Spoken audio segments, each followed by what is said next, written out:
I think it's very important for all the countries to actually be focusing on the strengths that's already available to them. And also one thing that's been quite a big success factor for Dubai, if I use it as an example, is the fact that merging or creating a huge collaboration between the private and public sector, that's been key to the success.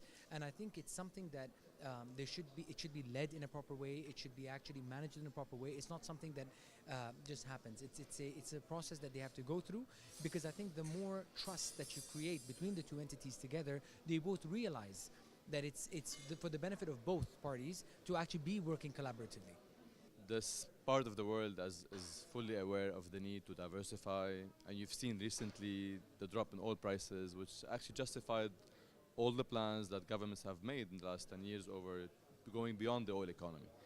Which takes us to digital, by the way, because part of your strategy of diversification is creating new economies, including digital economies.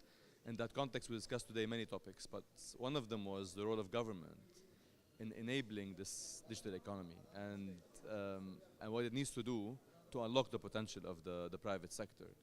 And there's another space that we need to discuss as well, is the role of the private sector itself in embracing that disruption change. So on the first topic, what do you have to do as government to enable that, to unlock the potential? You've got two main things to do.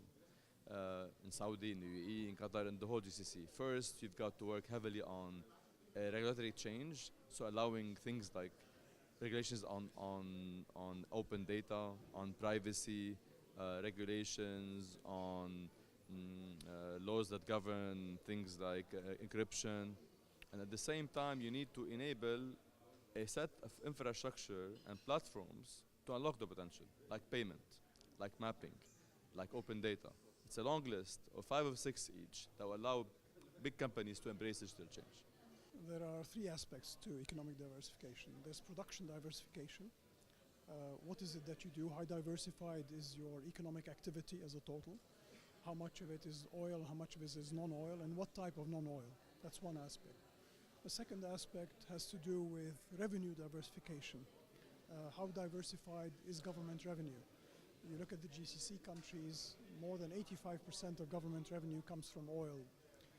So that's one aspect of diversification. The third part, which is a critical bit, is how diversified are your exports? So in answer to the question, you need to be active on all three. You need to have strategies for production diversification, economic diversification, export diversification, and revenue diversification. Currently, the governments of the GCC are mainly focusing on revenue diversification. So we're now talking about fiscal reforms through the introduction of VAT and other forms of excise taxation, say on tobacco and other items. There's also beginning to be a focus on economic diversification through privatization. I think that is critical. A greater role for the private sector, public-private partnerships, is critical in terms of diversifying your economic structure and will also help you on export diversification. But economic diversification is a long-term aspect.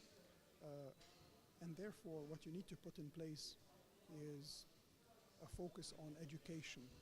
What you need is the capacity, the human capital that will allow you to diversify your economic production. And for the Gulf countries, that really means two things. It means focusing on education for the local population, for the nationals, in particular focusing on science and technologies that will allow them to enter what are increasingly digital economies. And second, also have a policy which will allow foreign human capital, foreigners, to establish themselves and have a long-term stake in the economies of the region. Those are building blocks for economic diversification. Governments are talking today about managing their revenues and spend much better through subsidy reforms, through introduction of VAT, through diversification into other sectors. Saudi Arabia is has huge plans for tourism, for example, and increasing number of Hajj and Umrah visitors. And then finally, in focusing on education, healthcare, and the engagement of the private sector across the economy. We are a perfect example of it. King Abdullah Economic City is a public-private partnership. The city is being developed by the private sector, and we have a port that's already at 3 million containers and an industrial zone that has attracted over 100 companies. So the engagement of the private sector works, and I think this is an important direction for the GCC to take. Well, it's very important that we, first of all, that we have to diversify.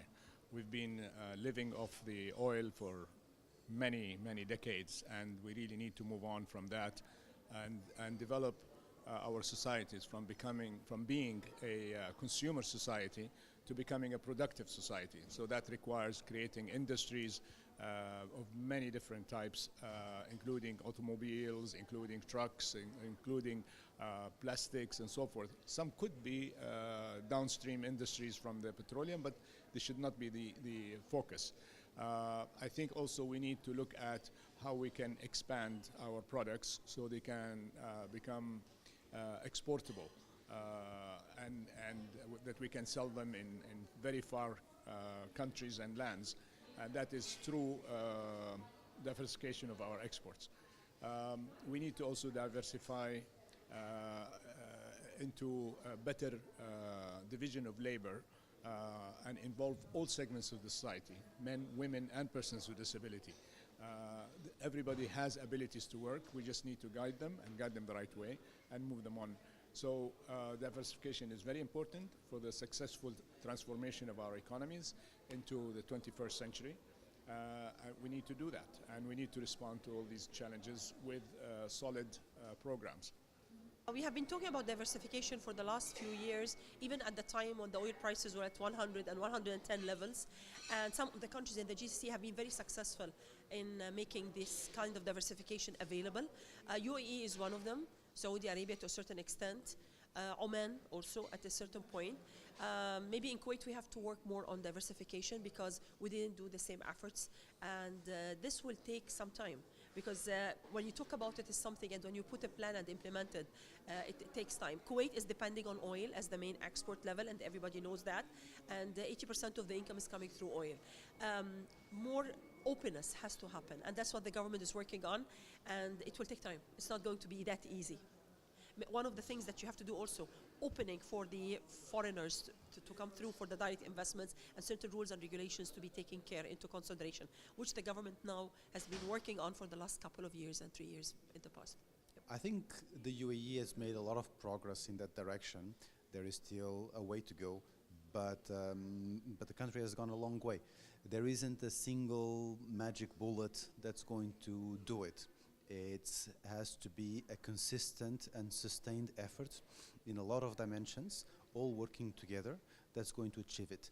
It's about investment, it's about education, it's about economic policies, about creating the infrastructure, it's about the openness to the world, it's about developing the human capital, but there isn't a single solution. I think there's been a coordinated policy towards that, which is showing results.